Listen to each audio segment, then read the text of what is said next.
We're going to call this meeting order at 6:30. For all that can rise, please rise for the Pledge of Allegiance. Please. Please place your right hand over your heart. Ready? Begin. I pledge allegiance to the flag of the United States of America and to the republic for which it stands, one nation, under God, indivisible, with liberty and justice for all. Roll call, Mr. Russi. Councilmember Lau. Present. Councilmember Crosby. Here.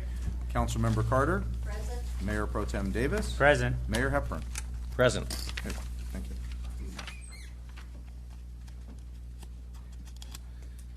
We have some presentations again. This is wonderful. 2 meetings in a row. Now it's self-serve. Hello, everybody. Good evening.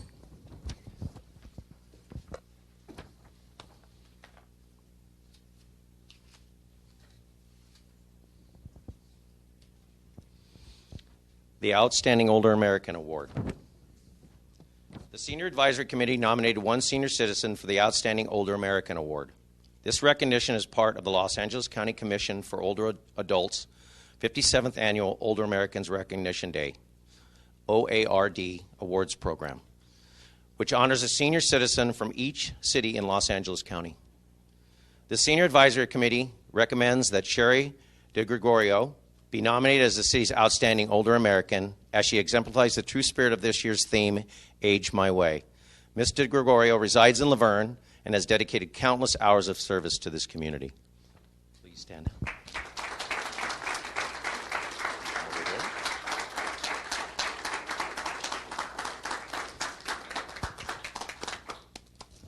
Take this out. And the Pride of Laverne, as you can see, is our heritage with our citrus heritage with Laverne. And this is the Pride of Laverne was one of the top brands as far as our citrus community here. So this exemplifies the Pride of Laverne. Thank you so much. Your family here would like to come up? No. No? Okay, we're very happy to have you. We love Sherry. I'll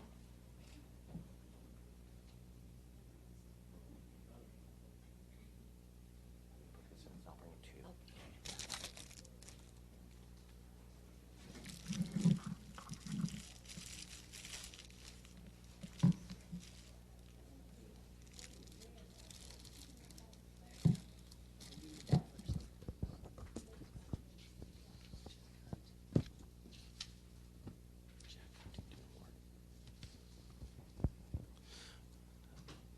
I'm going to have you just sit there for just a second because you've got a long rap sheet here, so we don't want you to stand too long.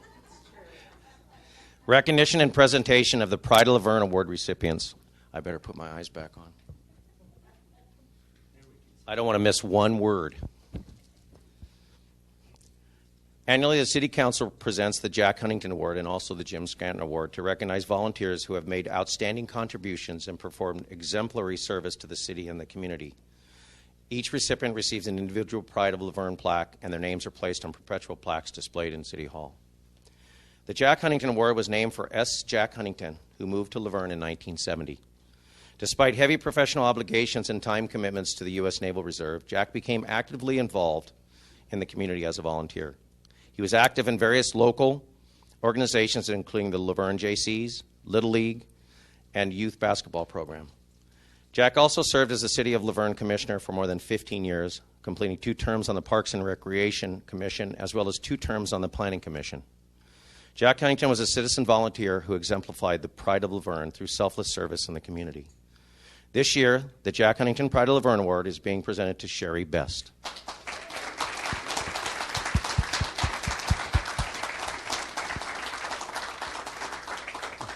Sherry has always had an interest in public education and community service. She began her volunteer career in the high school providing recreational services to children living at the Rancho Los Amigos Rehabilitation Center in Downey.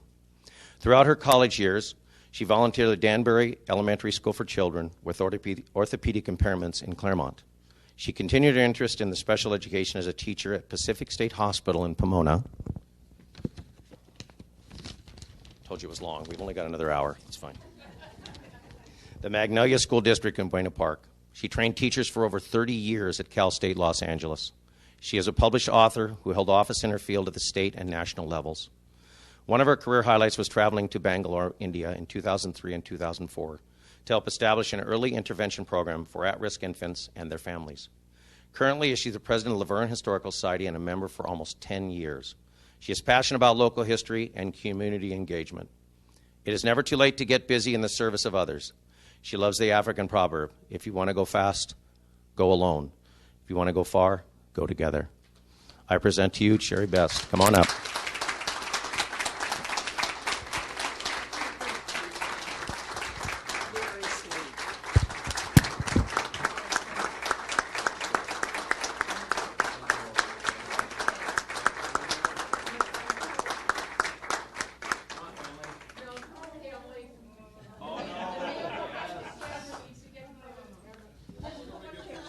The mayor says you have to. Okay,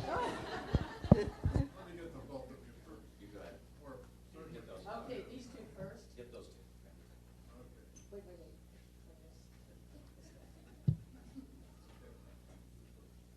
Can you stand in front of the seal? Yeah. Better? Thank you, Ms. Beauchamp, for telling us that. Perfect. I can work. Yeah, I'll take her.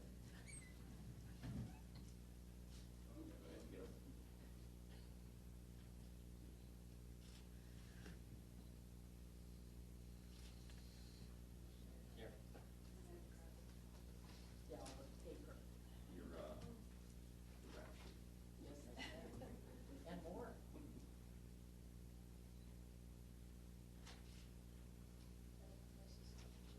Thank you. Congratulations. Thank you very Thank much. you so much. Can I have a couple minutes? Yes, you can. You can have all the minutes you want, and I'll hold all your stuff. Oh, you're so sorry you said that. I'm going to hand you this. Mr. Russi, 3-minute time card, please. I'm going to take this. Not yet. That's for announcements. That's for later. Yeah, that's right. That's right. Okay. Is this on? We can hear me. Okay, perfect.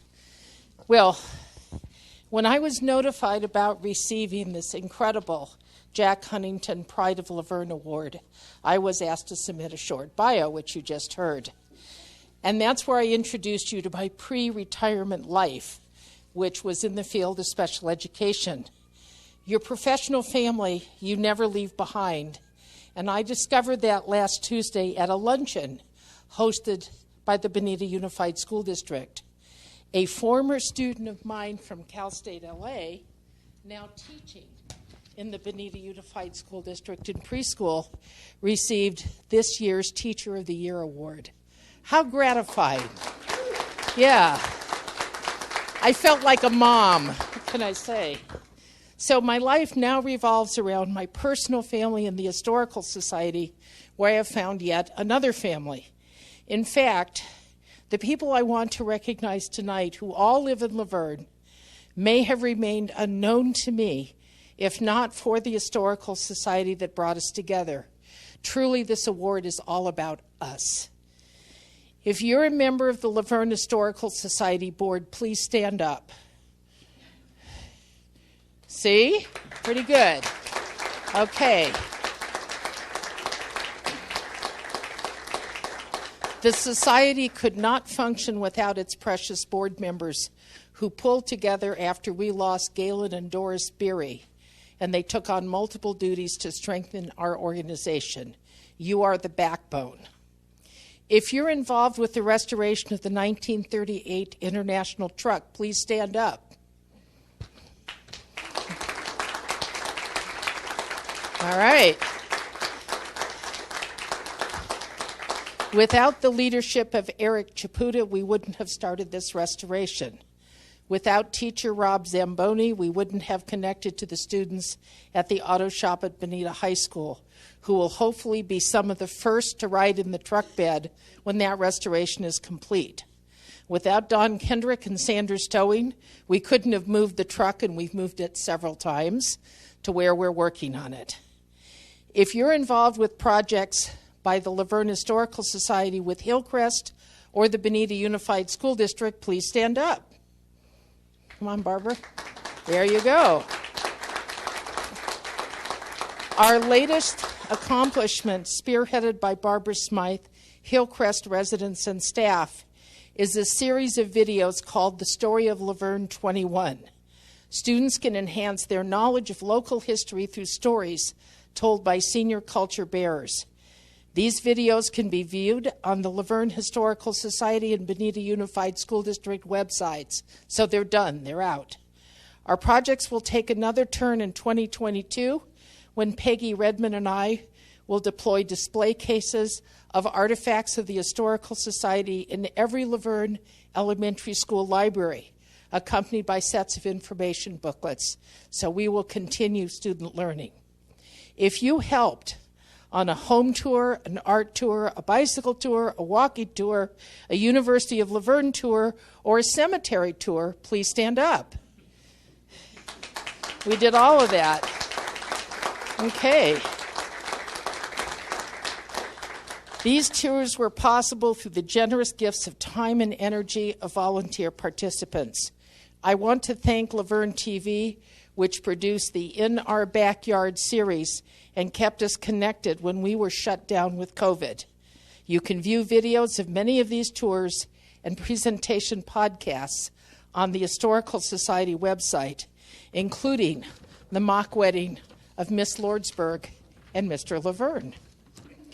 If you bought a book, a T-shirt, or marmalade to help the Laverne Historical Society, please stand up.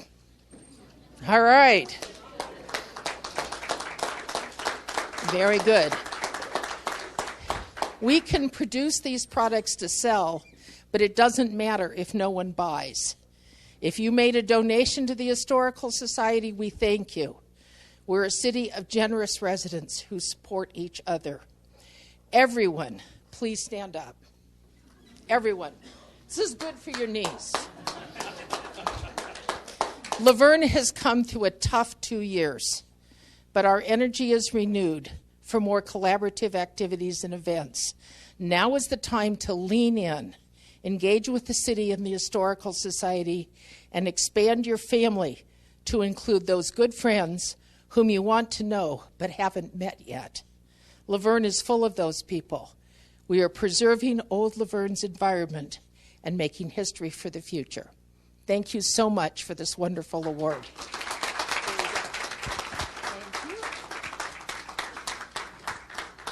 Thank you, Sherry. Oh, don't forget your plaque.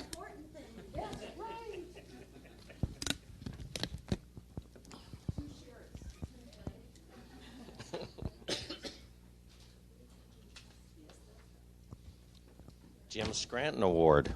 The Jim Scranton Award was named after longtime resident Jim Scranton, who was a member of the Youth Sports Committee since its inception. In 1986, he formed the Laverne Lasers Soccer Club, organization which provides youngsters an opportunity to play soccer at a highly competitive level. Jim also spent 5 years on the City Sports Park Committee, which resulted in the development of 35-acre of sports fields for the community. He also participated in the City Women's Soccer Program as a coach. Jim is survived by his wife, Susan, and their children. The Youth Sports Committee recommend that a Pride of Laverne Youth Sports Volunteer Award be named in honor of Jim Scranton. This year's the Jim Scranton Pride of Laverne Award is presented to Michelle Avitson. Come on up.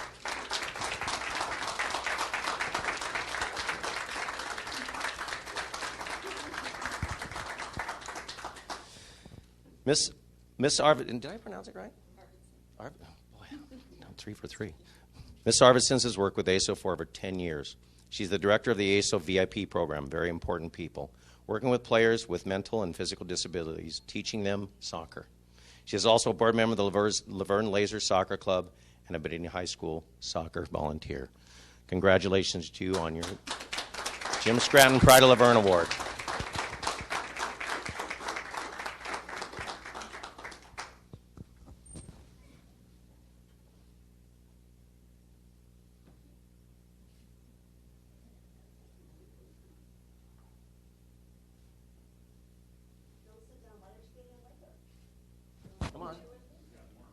Come on up. Pictures. Oh, come on. The mayor says you have to. Come on up. She really wants you up here. Come on. It'll only take a second, I promise.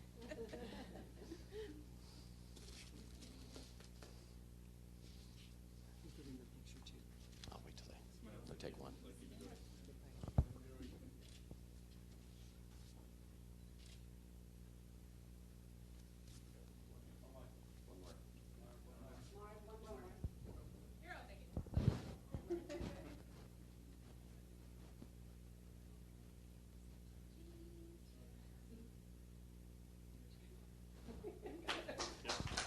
Thank you.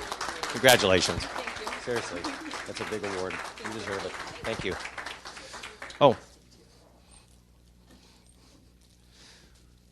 I think that concludes our presentations. Now we're going to go to council meeting. Congratulations to all you recipients. You all deserve it. Round of applause.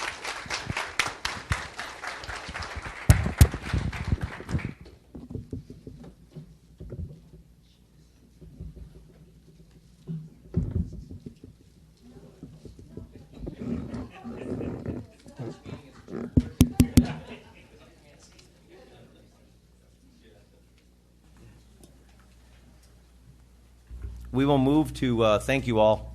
Thank you again. Thank you. Do we have any announcements of upcoming community events? I don't recognize you. What's your name again? Sherry Best? Come on up. At least it says your name right, Sharon.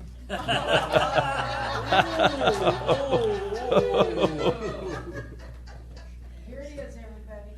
Yay! Sherry, hold it up to that camera right there. Right there. Yeah. Yes? That's good. Yes. Perfect. Okay, now let's Might not vote. stay Oh, there. wait. Oh no, sorry. That's like the fine. it's like the aerial antenna. Coming in just fine now. Oh, nice. Well done. Very good. Oh, that's even All better, right. yeah. So, this is an announcement that we are going to be kicking off the next step in our fundraising drive for the truck restoration this Saturday at the community yard sale. So we have a card reader. We ordered a card reader and are entering a new age of accepting money. We are very happy to also accept cash, credit cards. No, not Bitcoin. No Bitcoin yet? And Okay, not just your checking. firstborn children. But other than that, we'll accept other payment. And so we're kicking off our fundraiser for the truck. So do come to the community yard sale. It's this Saturday. It's from 8 until noon. So we'll see you. We're in spaces 51, 52, 89, and 90, I think. But look for us around in that area. I don't have all that memorized. So just to let you know, that's coming up. We also have on May the 7th, we're reinstituting our Get on the Bus tours. There'll be a flyer out for that very soon. And let's see what else is going on. Then the second Monday in June, we have our summer speaker who's going to come talk to us about interesting tidbits, weird and wonderful things about the Inland Empire. And hopefully we'll be able to have our speaker back at Hillcrest. So hopefully that will continue to work for us. So lots of things coming up with the Historical Society. Thank you so much. Thank you, Sherry. Anybody else with any announcements? Jared, do we have anybody on the roster? No one? Mr. Bowen.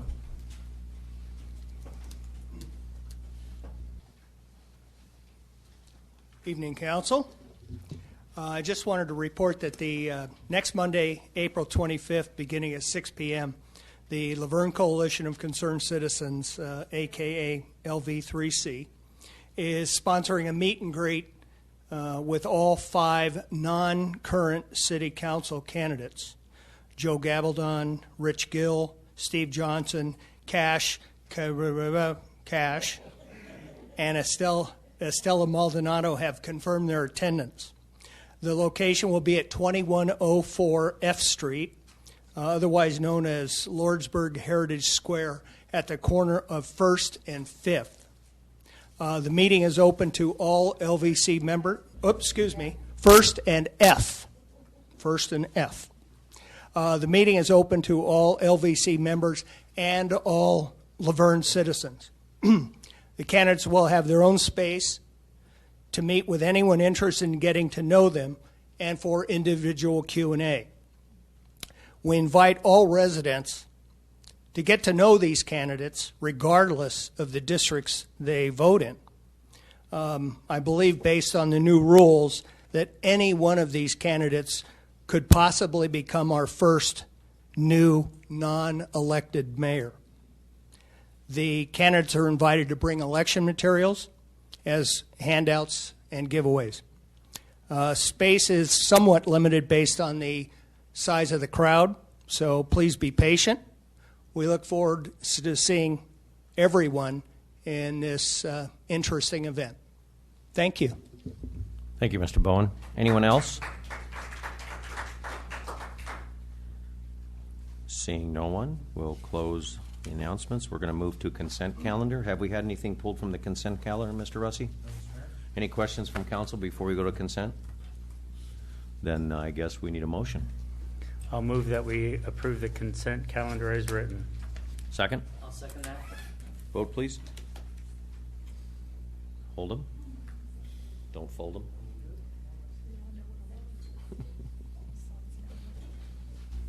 And that vote was unanimous, so you can go ahead. Let's see, we move to public hearing. Is that correct, Mr. Russi? Yes, Mr. Mayor? Would you like me to take it? I'm ready to go. Go right ahead, Okay. sir. Actually, Lieutenant Dransfeld will come up and give you the staff report, but while he is walking up here, Ordinance 1110 is required because of a new piece of state legislation that was passed earlier this year that require that the city adopt an ordinance regarding any military-defined equipment that is owned or is to be purchased by the police department in the future. So with that, Lieutenant Dransfeld will give you a report, and then we will ask for this to be placed in second reading. Good evening, Lieutenant Dransfeld. Good evening. Thank you for having me. So Assembly Bill 481 was signed into law January 1st, 2022 by Governor Newsom. Requires law enforcement agencies to seek approval from City Council for all military equipment listed under the law that was obtained prior to January 1st of 22. Currently, our department has in our possession equipment in 10 of the 15 categories listed under the law. Some of these include a robot, drones, an armored vehicle, breaching apparatus, and a mobile command vehicle. Requirements of the law requires and include a public presentation, as we are now, adopting a military use policy and posting it on our website for 30 days, which we have done. It was posted on March 31st of this year, and adopting an ordinance.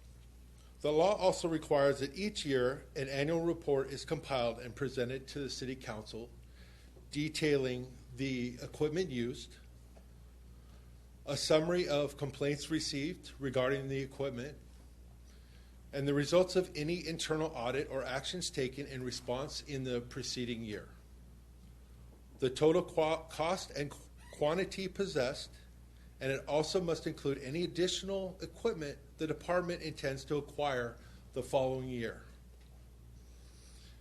With your approval of the policy, the Laverne Police Department will continue to have access to each of these equipment resources that are currently available to our agency.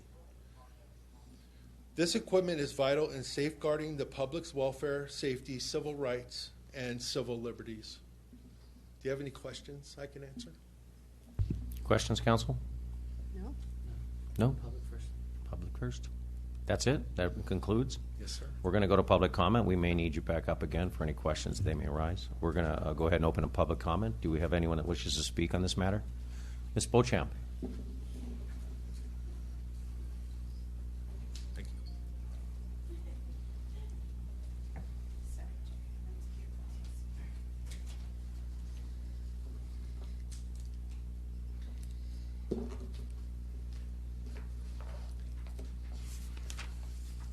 According to the state requirements for AB 481, which, like he just said, went into effect January 1 of this year, requires that any city that's adopting this, making it an ordinance within their city, requires a 30-day notice to the residents. And according to the agenda, it says that it is on the city's website. I spent over an hour and a half. I could not find it. I printed a screenshot of the homepage. There is nothing about AB 481 or Ordinance 1110.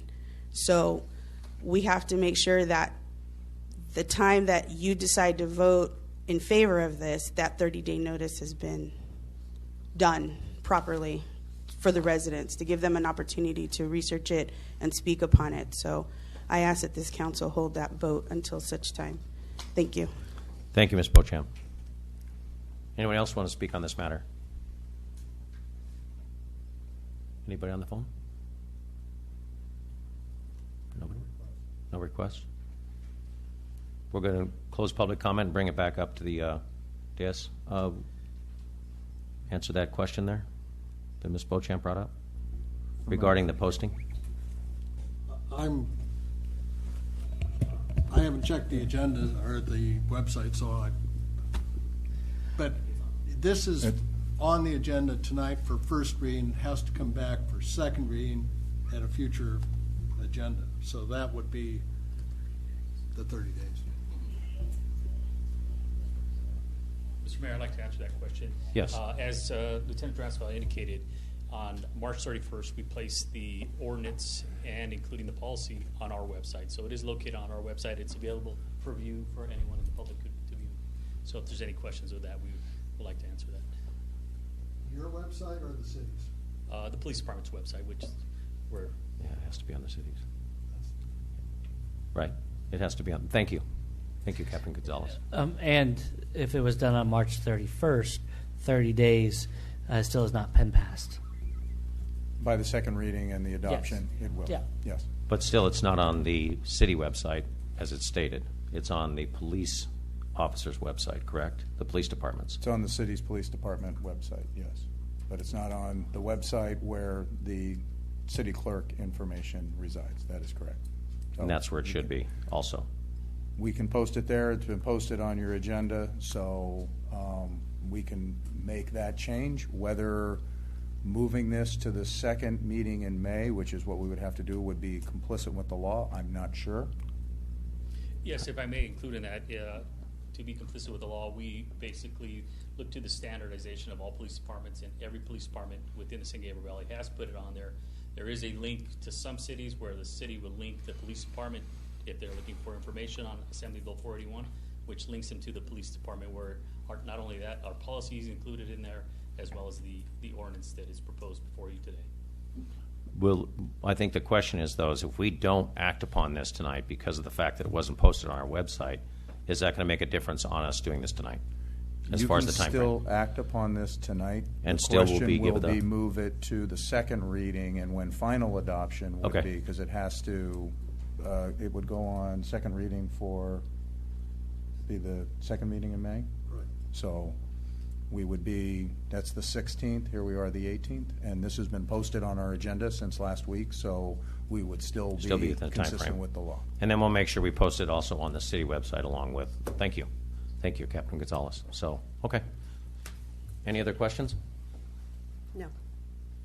That clarifies that. Then we need a vote.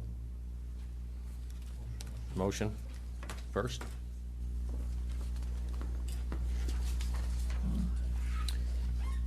I move that we introduce, waive further reading, and place on first reading the ordinance number 1110, adding Chapter 10 Military Equipment Policy to Title 9, Section 10.04.010 of the Laverne Municipal Code governing the use of military equipment by the Police Department and approving the Military Equipment Policy 709.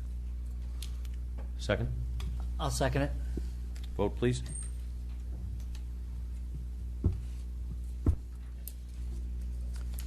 And that vote was also unanimous. Very good. Other matters, Mr. Russi. Drought State of Emergency, Governor Newsom's Executive Order N-7-22. Yes, as a result of that, we are going to be requesting some actions of council, and with that, Director Igo is going to be giving you an update and some of the proposed changes that are necessary as it relates to our water usage. Mr. Igo, good evening. Good evening, Mayor and City Council. So again, tonight I'll be talking about past and current drought situation, and then asking council to make a decision based off of the information that we have today. It's an ever-evolving conversation, but at the end of the day, we do need some direction to figure out how we deal with this current drought situation. So historically, California has struggled with drought for decades, and this is really not new to anybody, especially Laverne. The most recent drought was 2012-2017, at which time City Council made the decision to implement Stage 7 in its drought ordinance, which was a 30% mandatory reduction. So again, this is not new to Laverne. At that time, Laverne residents stepped up, made those reductions, and we were able to suffice that drought. Currently, the DWR has passed some changes to their state water project allocation. They went from a 15% allocation to a 5% allocation, and for us, that's significant because 75% of our water is from state water project demands. So, for us, that's a significant reduction in our water availability, and MWD via Three Valleys Municipal Water District is constantly having conversations about how we deal with this. Initially, it was talked about going to a gallon per capita per day based off health and safety. That has evolved to a possible reduction of 1 day per week of irrigation. So there's a lot of changing conversation about what's going to be available to the city of Laverne.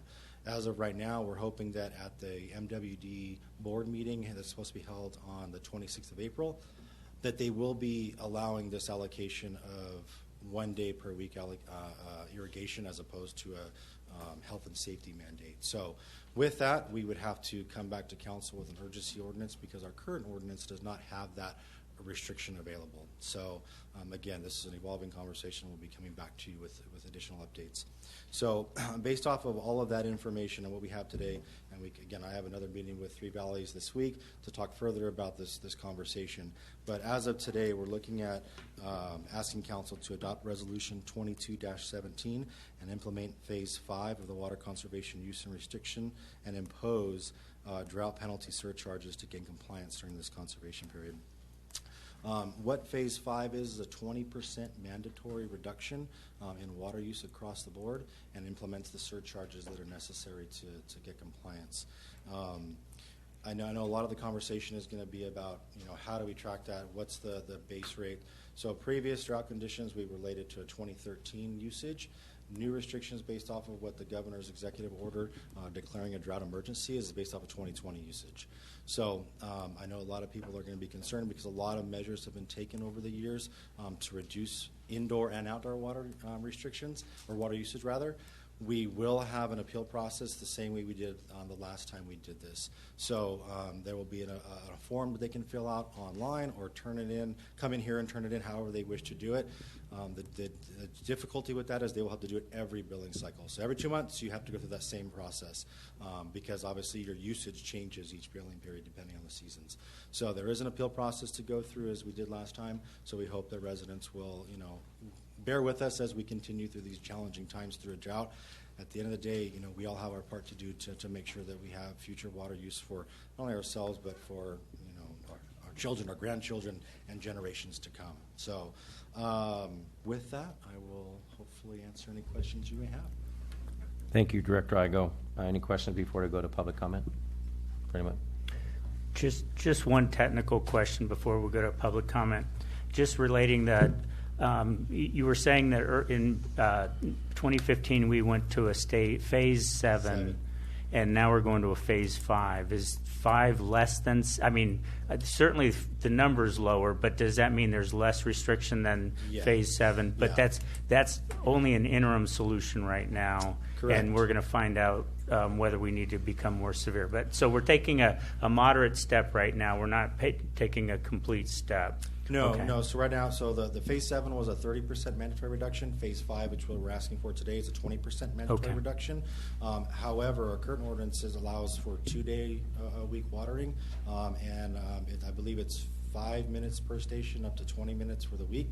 So we're asking for, we'll come back to council with a potential ordinance change, depending on what the MWD board allows and allocates. So that could mean that once a week, 8 minutes per station, and so that will be dependent on what the MWD board actually comes with. Great, thank you. I just want to make sure we're clear that we're taking a moderate step, not an extreme step, but more is yet to be determined. Correct, and that could change in a month or two. Right. It really depends. Right. And Sean, so we're clear, if MWD does take this action next week, that will be mandated upon the city to ensure that whatever restrictions they are imposing, we are translating that down to the end user, correct? So if it is mandated 1 day a week, we have to come up with the ordinance as well as the enforcement end of that. Correct. Yeah, and just as a broad, statement is what we'll be looking at is we're not going to say every resident has to water on this day. We're probably going to do it based off of, odd and even addresses so that we're not inundating our system with a huge depletion in irrigation.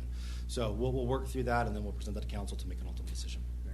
So you'll also be, let's just say, re-educating us, because most of us back when this first happened went to drought-tolerant plants, ripped up all of our grass, put hardscape in, went to cactus, went to are you going to assist the residents with information also from MWD with flow restrictors and things like that again? Because we need to kind of re-educate ourselves on this, because these are drastic. I'll be honest, this is drastic. 1 day a week watering for people that have, even myself for roses, well, that's not going to work.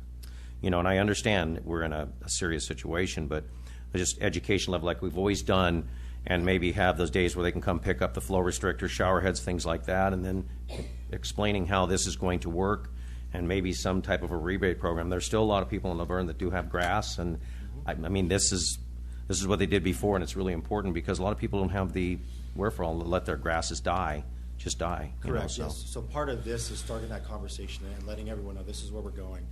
We won't see a lot of these surcharges go into effect until July, so it gives us plenty of time to do a lot of outreach as much as we can via social media, mailers, our website, whatever we can do. We want to get that message across.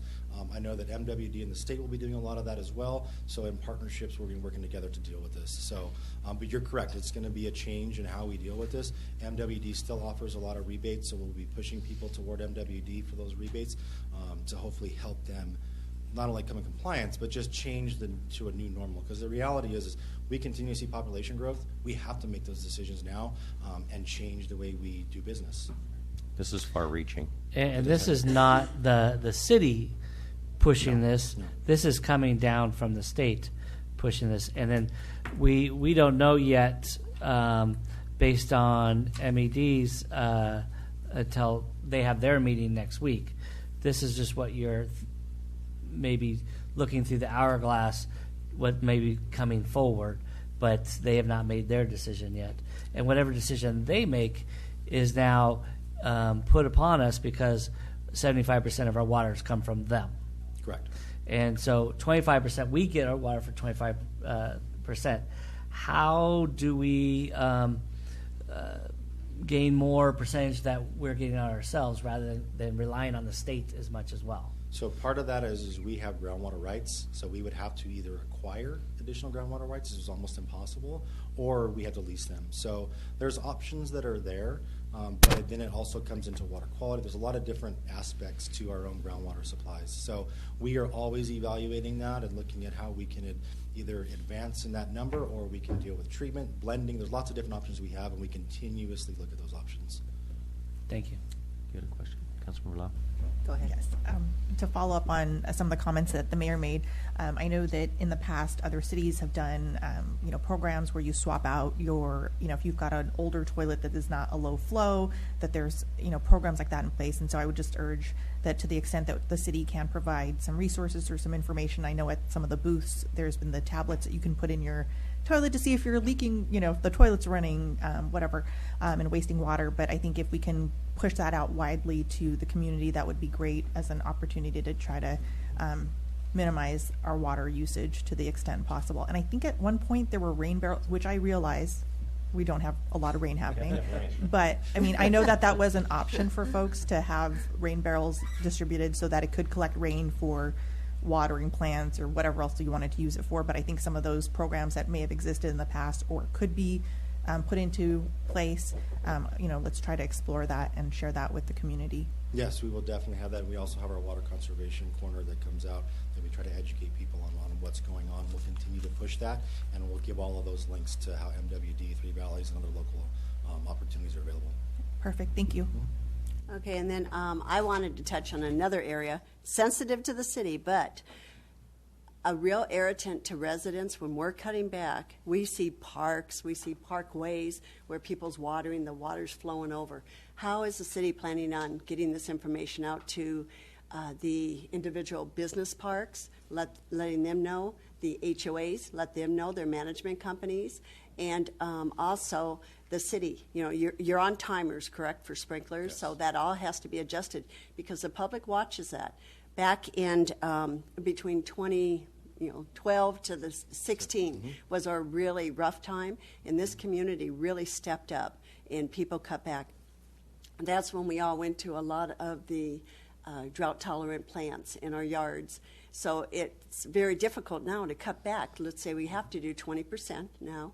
It's hard to cut back 20% when you already cut back then. So it's kind of like a penalty for doing what you did back then. Now you have to cut back another 20%, and that's tough to do. Yeah, it is, and that's unfortunate. Again, that's why we have the appeal process to allow residents to work through that, and our hope is that we can accommodate the best that we can. To your point about our medians, obviously those are all drought tolerant now, but our parks, even business parks to that extent, we'll be working with businesses to let them know that they have to reduce those watering days and usage. Additionally, as part of the executive order that the governor passed, there is talk about the State Water Resource Control Board having to come up with an option on how they deal with, we'll call it non-essential turf. So for business parks, that's not a usage for areas for children to play or for sports events, so they have to look at how they deal with that, and that might be getting rid of it. So more to come over the next couple of months from not only the state but MWD on how we continue to manage this. Good. Thank you, Director Igo. I'm sure we might have some more questions. Yep. Right now, we'll go to public comment. Ms. Beauchamp.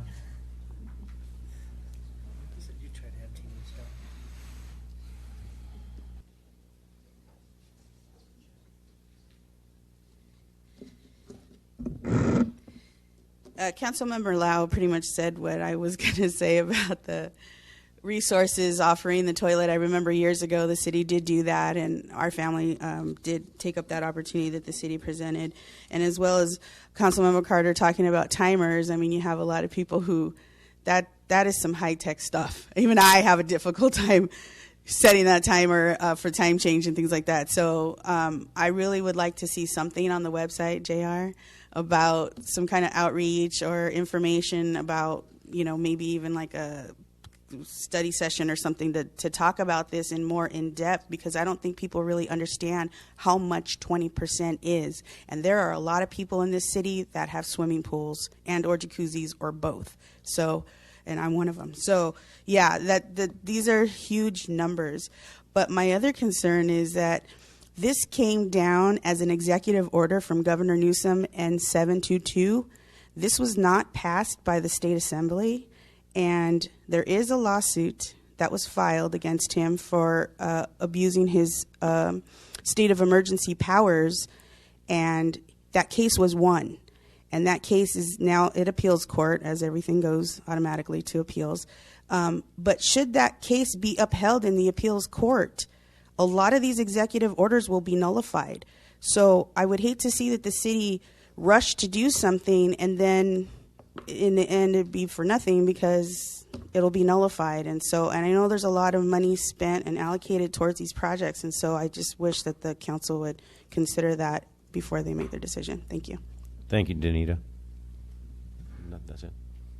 Hey. You want to speak on this issue, Mr. Gabaldon? That's fine. Because You're I heard welcome. something I wanted to ask. I'm sorry. So I'm not sure I heard Sean's math, but real quickly, we're losing. We're going from 15% to 5%, which is a 67% drop. We're getting 25% into the pool from our number, so 75% was coming from the amount that's being dropped. So and we're accepting a 20% reduction, which leaves a 30% shortfall in supply. So is this like a Band-Aid over a bullet hole? And to Danita's comment, I think that I'm one of those people too that has the use of grass and jacuzzi and things of those natures. Before I go make a capital investment into things that might require that, I do expect that the due diligence is done, that if this is not one of those things that we're being asked to do as good soldiers is fine, but if it's being mandated upon the community, to what Robin said and what others will say, I think we better make sure that this is something we're going to have to stick with, because I do have something in my public comment around the idea that we rush to make judgments and catch up with the laws, but when the laws change or when they're questioned, I don't want to be, a lot of us don't want to be that person that undid our thing to find out that there was something else going on. So, thank you. Thank you, Mr. Gabaldon. Anyone else wish to speak on this matter? Anybody on the call? No? We'll go ahead and close public comment, come back up to the dais. Council? Questions, comments, or questions for staff? Go ahead. We haven't fixed that yet, have we?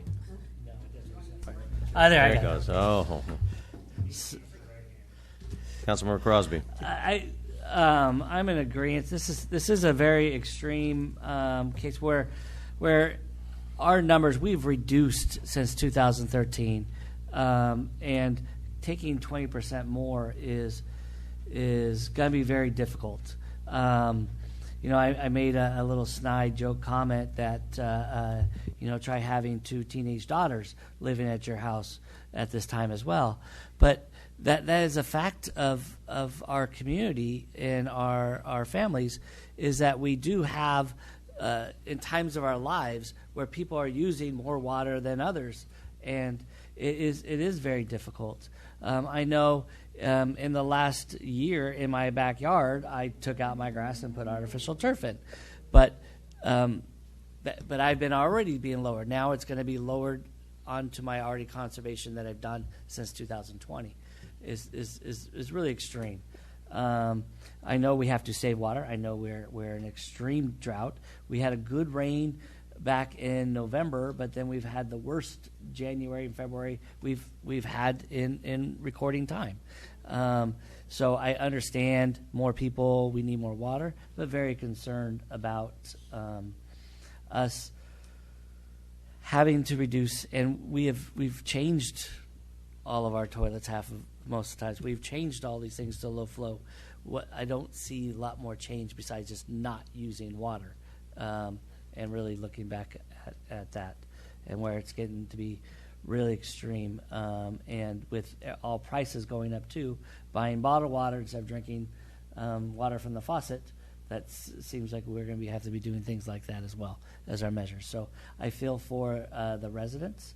But I do not want to see our city having to pay fines as well if we don't pass these things as well, and or what's going to come down next week of any more extreme measures too.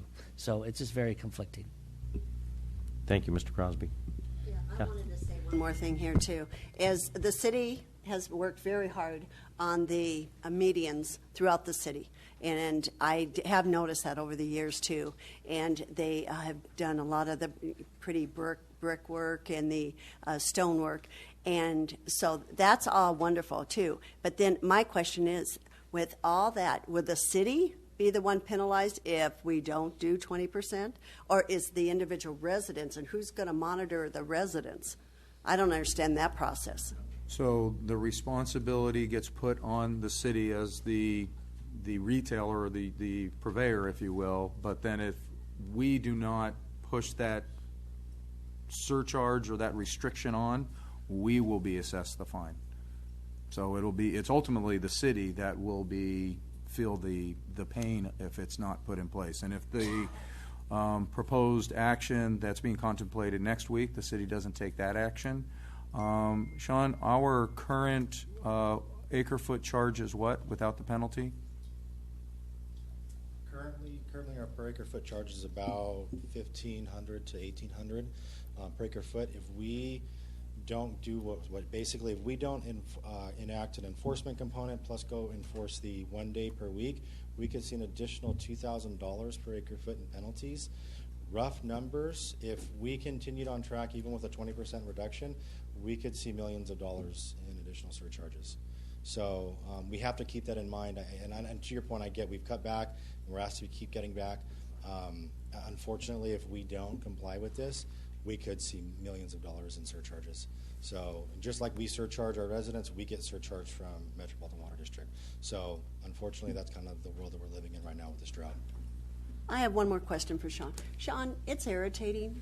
We get taxed to death. I'm sorry, this bothers me. No, Robin, could you please speak your piece? No, we're taxed to death by the state government.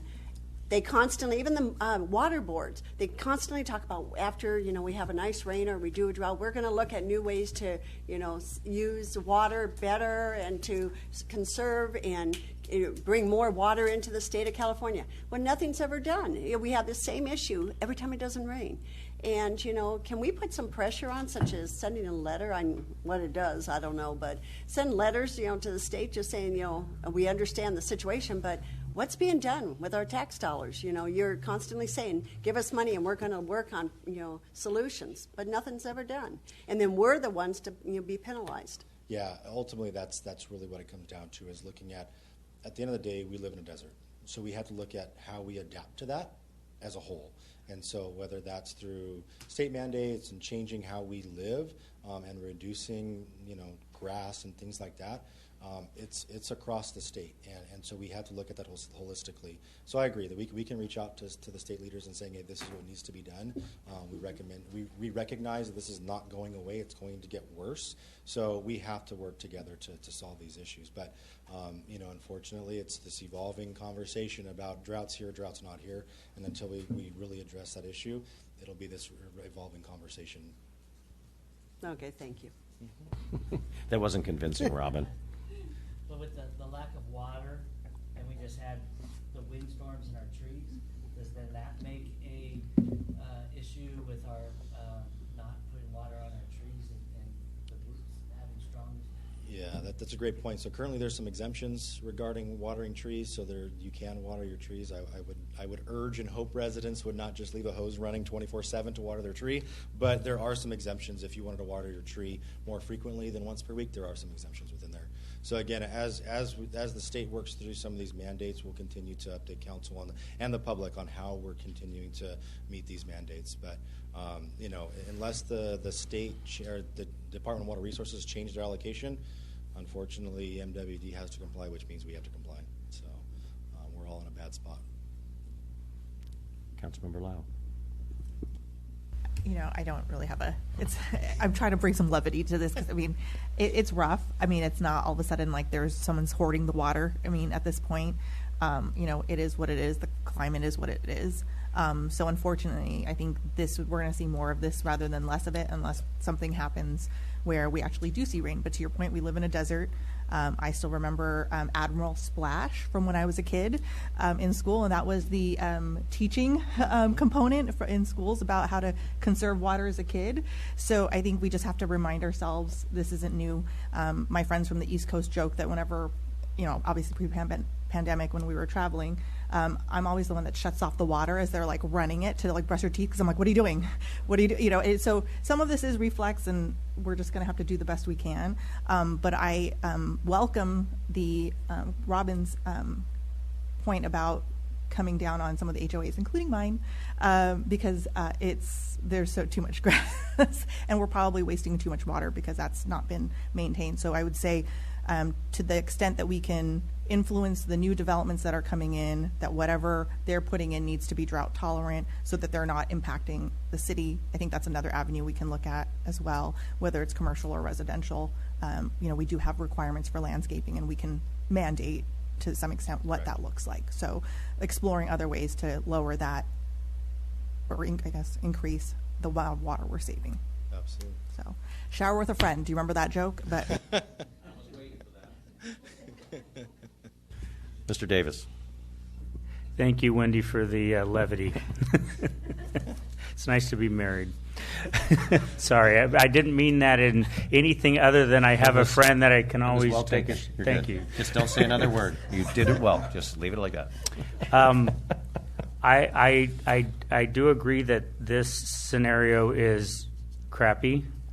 I think that a moderate move as a precautionary step or a good first step, because just as we residents will have opportunities to try to advocate for why we can't cut anymore when it comes to city, we as a city may be doing the same thing with wholesale water providers. So this isn't the end of the story necessarily, but this also can be a call to start speaking to the state about saying, quit letting the wet stuff run to the ocean. Because we as a state have for too long relied on our water storage falling frozen and ignoring everything else. This last rainstorm that we had, where we didn't necessarily get a whole bunch of it, but Northern California got 1.5 inches of wet rain, they captured very nearly zero of that.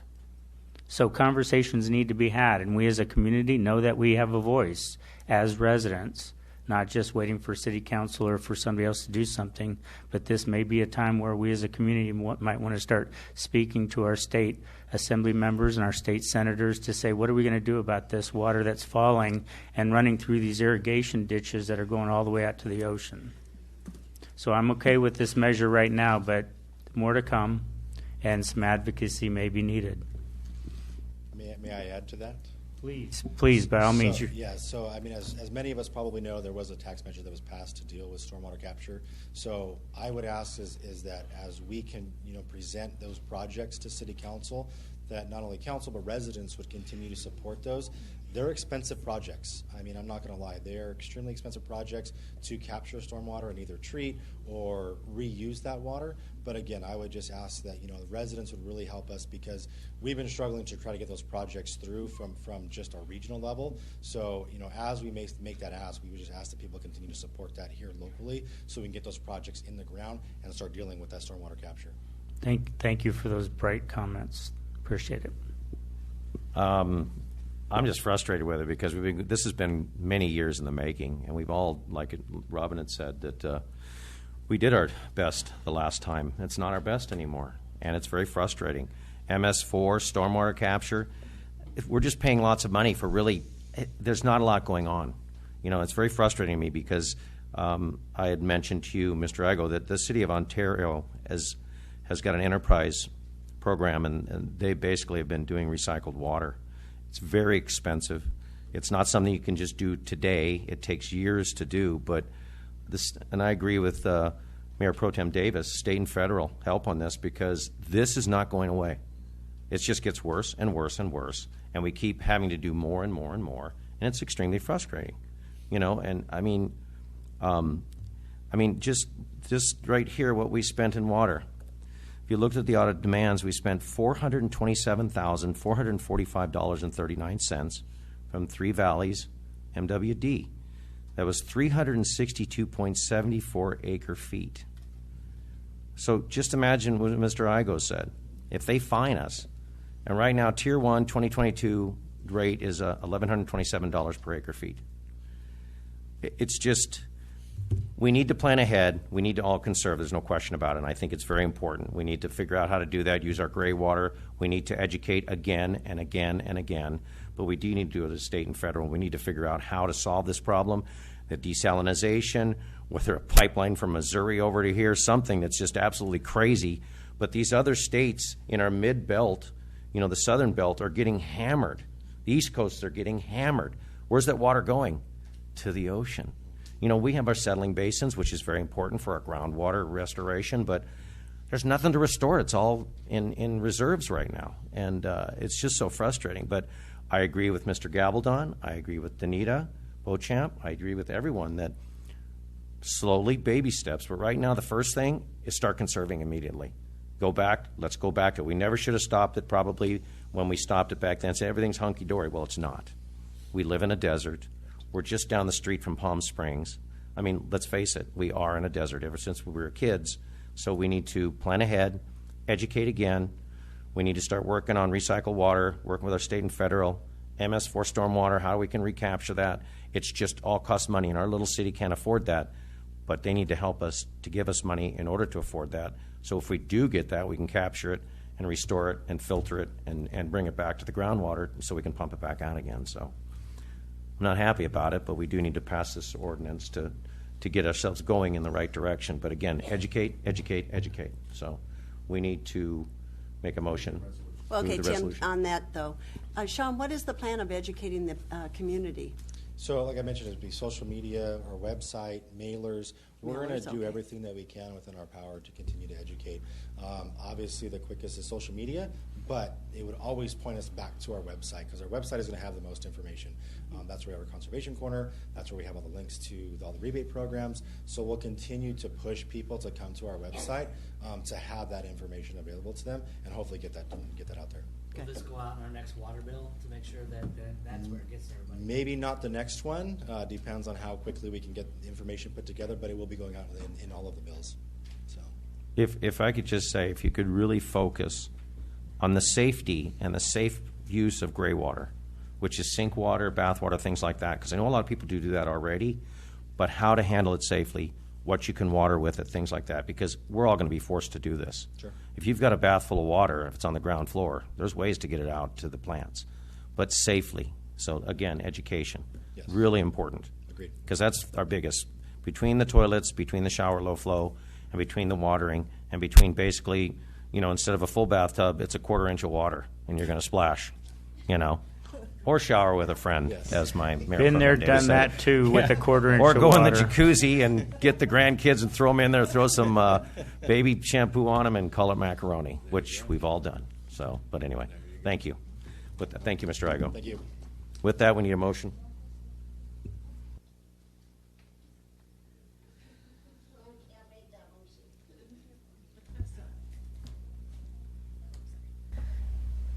I move to pass the resolution 2217, which is the resolution of the City Council of the City of Laverne, County of Los Angeles, State of California, authorizing the city manager or his designee to implement the appropriate phase of the water use limits and restrictions to gain compliance as required through the duration of the drought state of emergency.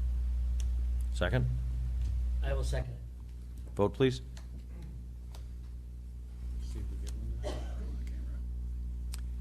Doesn't like the And lights. That is a unanimous vote as well. Thank you. Thank you, Director Igo. I don't know if I should thank you or slap you. I'm not sure about that.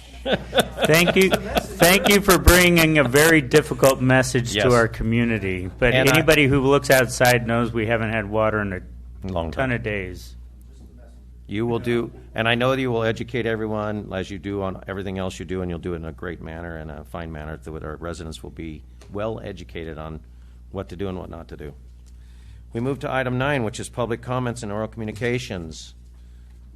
Did you, Mr. Danita also wants to come Communication. up for 9. Ms. Beauchamp?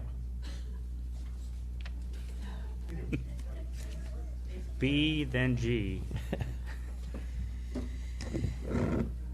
Okay, with that discussion that was just had, that leads me into, if we need to cut our water by 20%, why is it that the city is so readily approving all these new real estate development in the city? I think you guys need to really think about that.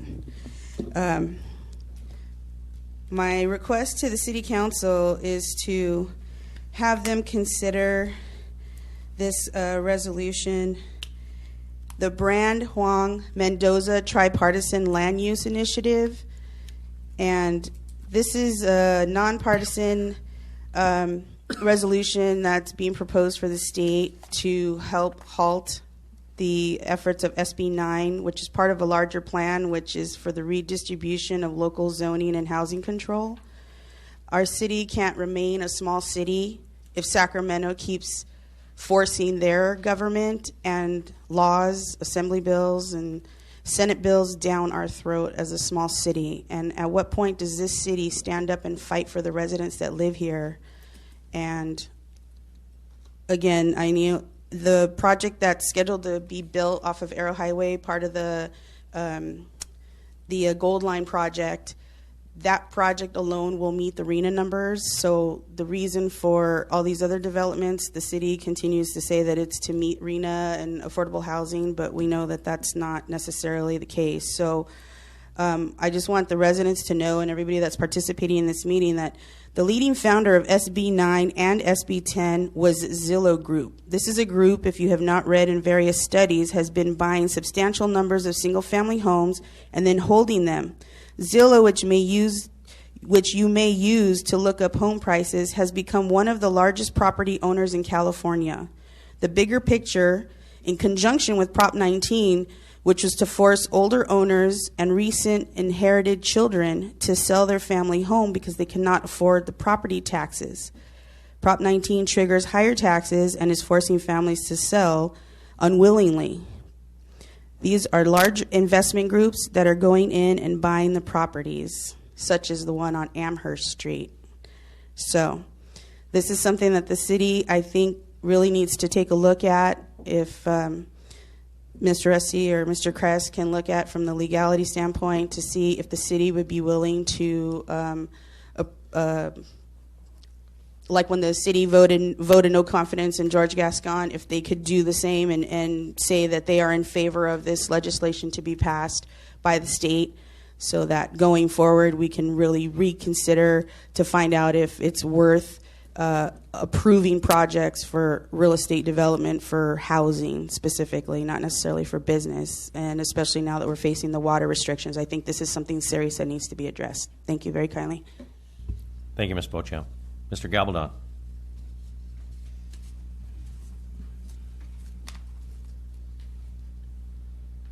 Thank you for the opportunity. First of all, I don't know if that subject is easily walked away from. I get everything Sean said and everybody's said tonight, but elections matter. And I think that if people that we're electing into our state government are not going to do the things with our tax dollars that we expect, I think we as a city, as a community, should be better informed about what's going on so that they have a choice when the next election comes up to vote for people who will actually do something about it. Last I checked, water rolls downhill, and every single year I hear about snow and water coming in gallons on people's yards up north, and we seem to always get very little of that. So I think that's still worth the conversation for the city to have with its residents. I also think that when I hear the numbers and the cutbacks, I think about the damage it does, not just to what we're trying to do with our yards and things like that, but who's going to be most impacted. I think that the elderly community that we have in the city better be looked at. I think there should be some exception for any punitive fines that are levied against them. I don't think that they, in their limited income or restricted income position, should bear any of the fines here. And in addition to any fines that are levied, I'd like to understand how it is that the city will give those back to the community if we, in fact, as a community, do our job. On a lighter note, I just wanted to say that I enjoyed the Cool Cruise this weekend. I hope everybody enjoyed it and had a good Easter. On some more business notes, the Sierra Laverne Golf Course continues to be an eyesore. I'd like to understand more of what's going on with that as the summer goes, and with this conversation, fire safety, everything that goes with it, that is just something that has to be addressed. It cannot continue to go the way it is. The weeds are now upwards of feet tall. The gates are tattered. Everything is in ruin up there, and it's just begging for bigger issues than we're dealing with now and the concerns we have. Additionally, with the train accident that we had this last week, I think that the city needs to do something about educating the community about what's coming on with Gold Line and reminding everybody that trains are coming down those tracks and that there is a need for re-education on safety. And as a user of those crossings, I've noticed that there is a lot of confusion at those intersections relative to the signage, the line of sight, everything that's going on, and the bottlenecking that goes on those intersections and people trying to do things. So I think that deserves some attention. And then lastly, I know that you have all received a letter that was sent by my wife regarding the state auditor's review of the RENA numbers. And I would expect that before we accept any additional penalty in extra housing that we may not need, that we take the time to review that and do something about slowing our roll a little bit. And then particularly, is that going to go into the new, is it going to be in the general plan, or is it going to be in the housing element? Is it going to be reviewed for update based on the findings of the state auditor? Thank you very much. Thank you, Mr. Gabaldon. Anyone else on public comment?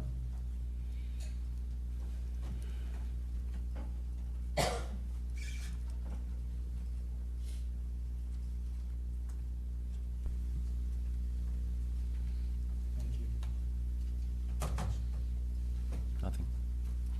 We'll go ahead and close public comment. Mr. Rusty, do you want to answer any? There was the issue about Sierra Laverne, which I brought up last time, that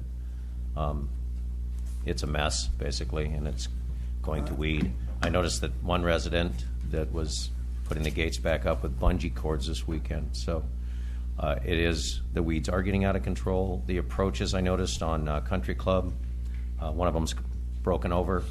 The approaches in between where the carts used to go across. The trees are starting to brown up real fast, but I will agree, even the approaches around Country Club and Birdie are all getting extremely messy. The weeds are going out of control. The course is growing out of control, even on the approach on Golden Hills. It's just a mess. And their clubhouse looks great. Looks fantastic. Their clubhouse is really clean, as we talked about. Understanding that that's a private deal and they have weddings and stuff there, but it's frustrating. We are addressing the safety hazard issues, the fire hazard issues. Those are being monitored primarily by the fire department. The other remaining issues, which are a lot of the similar issues that you had mentioned, Mr. Mayor, we are having our city prosecutor evaluate, and then we'll be providing an analysis back to council that I hope to be briefing you on in the next couple of meetings in closed session on what approaches are available to us. The faster the better, because with this weather, we're supposed to have 89-degree weather in the next weekend, so that grass is dying quickly, and it's growing fast. But it's an eyesore, no question about it. But thank you, I appreciate that. It was mentioned last time, they're working through the process, so we'll figure that out. Council, who would like to start? Councilmember Carter. I will. You want to talk about water? No, I'm going to talk about the Gold Line. It's exciting. A lot of good things happening with the Gold Line. And we had our meeting last Wednesday and Thursday. I'm on the JPA and then also the Construction Authority. So with some information I wanted to share with our residents is we had talked about the extension going from Pomona to Claremont. The funding wasn't there. So they're reapplying, trying to get more money from the state. The state has a lot of money in its pot right now for transportation and different activities on for the state. And so they're just from Pomona to Claremont and Montclair, it's $748 million they're seeking. They do have $80 million already with San Bernardino. That would go into it from the Montclair portion. As you can see down there, the start of our station started in February, and they're working on the platform right now, and it's just beautiful down there if you see how clean it looks. Something I'd like to have everyone take a chance to go down Arrow Highway, look on the north side of the street, how beautiful the artwork is on some of the buildings along there. The trees hid it before. You couldn't see it, but there is some beautiful artwork, and some of those buildings are just beautiful. You just couldn't see them. So I love how it opens it up, and it's very clean looking. I wanted to let you know, too, it's surprising how many bridges are being built. Just from Glendora to Pomona, there's 19 total bridges being built.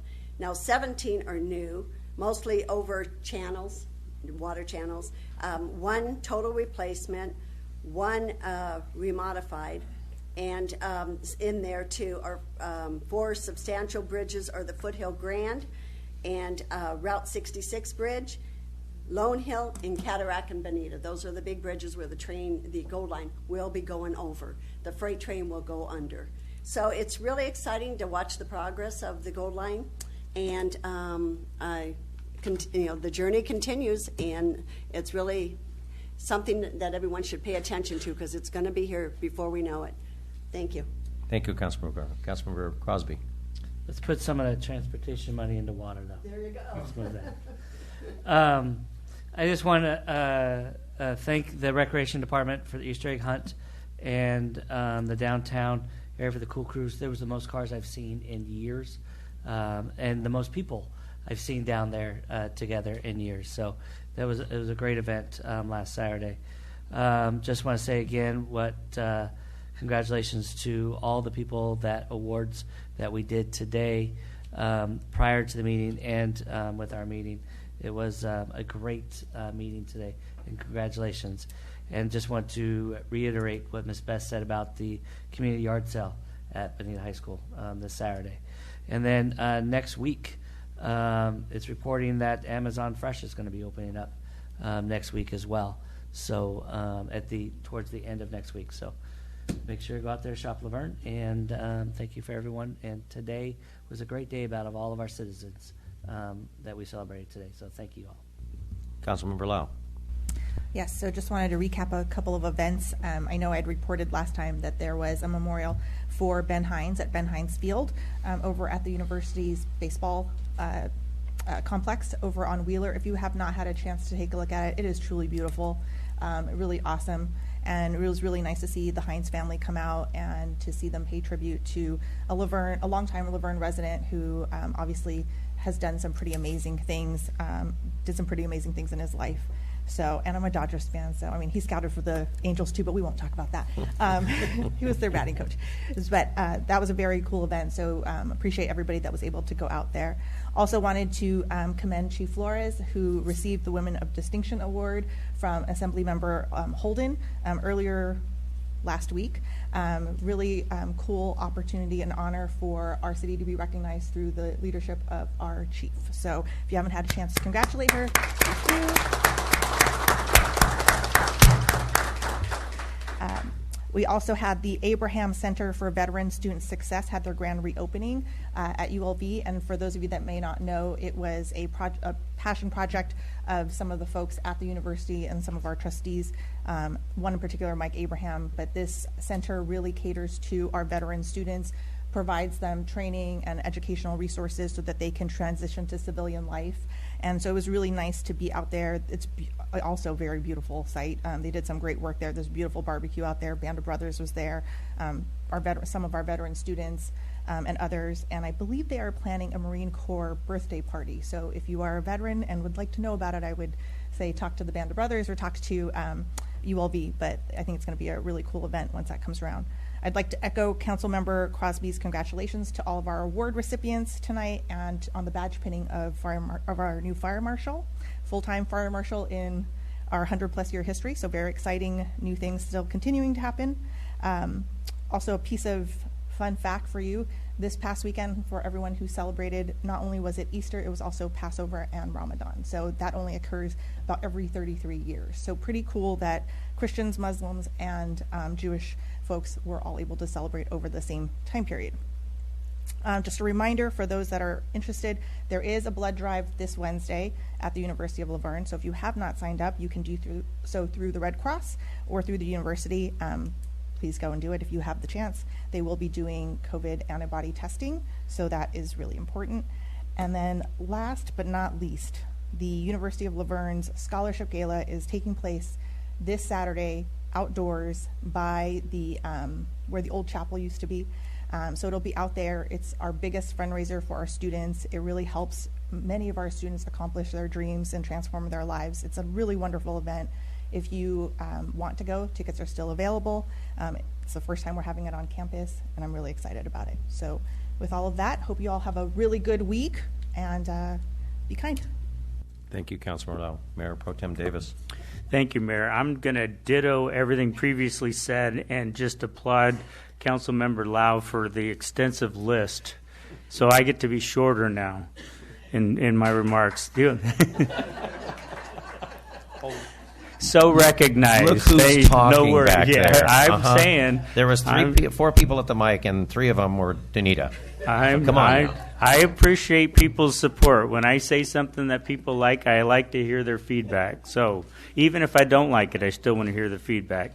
So the one comment I'll make about the new sports complex is there's not a Tasty Freeze close enough to those 2 fields, because when I was a kid running around on Bed Hines Field, we'd get to go over to 3rd Street, right across the street from the fire department and police department.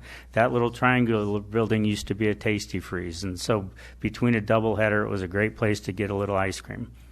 PVTA, this is on a serious side, Pomona Valley Transportation Authority met this last Wednesday and discussed the need and the interest in making sure we can get enough drivers to be able to drive our seniors around that need a little assistance getting to and from places, and we did a good job passing that recommendation and amendment to the contract. We had a fabulous time with community service and Rotary at Las Flores Park, and I know they also had the event up at Emerald Park to watch kids race through Easter egg hunt like nobody's business. I mean, it started before it started, and it was over before any of us knew it. So, but the bunny's still alive, and that's a good thing. And then we had a very fine time down at Cool Cruise, where I think it was the promoter of Cool Cruise, I might be wrong, contributed a nice, generous gift to the police department in conjunction with their canine effort. Was that Cool Cruise? American Classic Cars, right, made the donation to the Canine Foundation, right. Thank you for the clarification. I also like to be corrected. That's also. And lastly, it was truly fun to be at the award ceremony for Chief Flores from Assemblymember Chris Holden. That was a nice gathering and a terrific recognition of Chief Flores' efforts and what she's doing for our fine city. And then at the Mike and Sarah Abraham Veterans Center for Success, that looks like the brand new party house. I mean, this place was sweet. I mean, it was really nice. So it'll be a nice place for a respite for some of the students at the university to be able to go and just relax and hang. So that's it. I think you guys have covered it all. Thank you. I do want to say that to our new police chief, Colleen Flores, that was a very nice celebration by Mr. Holden. And I will say, you know, we talk about our elected officials, and Councilmember Carter's talking about the L line, gold line. And I came downstairs, and I was going out the fire department when we were done, and Chief Flores and staff were there, and Mr. Holden stopped me. He says, I haven't forgotten about the gold line from Claremont to Montclair. He says, we're working on, you know, you heard it, didn't you? And so we're talking about a $780 million project. He says, we're not done yet. We're working on it right now. So, because then my comment was, our brothers and sisters in Claremont really deserve this because they were instrumental in getting this gold line, L line going. And so, and to Montclair, and then hopefully to the Ontario airport if we could get San Bernardino on board, which is tough. But anyway, I hope everyone had a great Easter. As Mayor Pro Tem Davis said, I was just ready to say his name at the Easter egg hunt, and I raised my hands, and it was supposed to be the Easter Bunny, and all of a sudden the kids started coming. I said, oh, well, let's go. You know, Easter Bunny, drop your hands. It was like, it was over in literally, what, 45 seconds? Yeah. I mean, it was fun. It was fantastic. The whole weekend, I want to thank Public Works. I want to thank Community Services. I want to thank the Police Department. I want to thank the Fire Department. Everyone, Community Services, everybody did a fantastic job. Our city was just full of people from other ones, and I think my comment was, I said, you know, we really appreciate you being here, but leave your money behind. So anyway, with that said, support our local businesses. There's lots of them coming up. We have new businesses growing every day, it seems like, anywhere from 6 to 14 a month. So we're doing well, but we have to frequent them and make them exist and make them survive. And this weekend, the yard sale, let's not forget to donate for that wonderful truck. So our next meeting is, do you have anything other information? Wow, we don't have a closed session night. We were adjourned for our next meeting is May 2nd, 2022 at 5 o'clock p.m. for a preliminary 2022-23 budget CFP study session. Our next regular scheduled meeting is 6:30 p.m. on May 2nd. Everybody have a great week.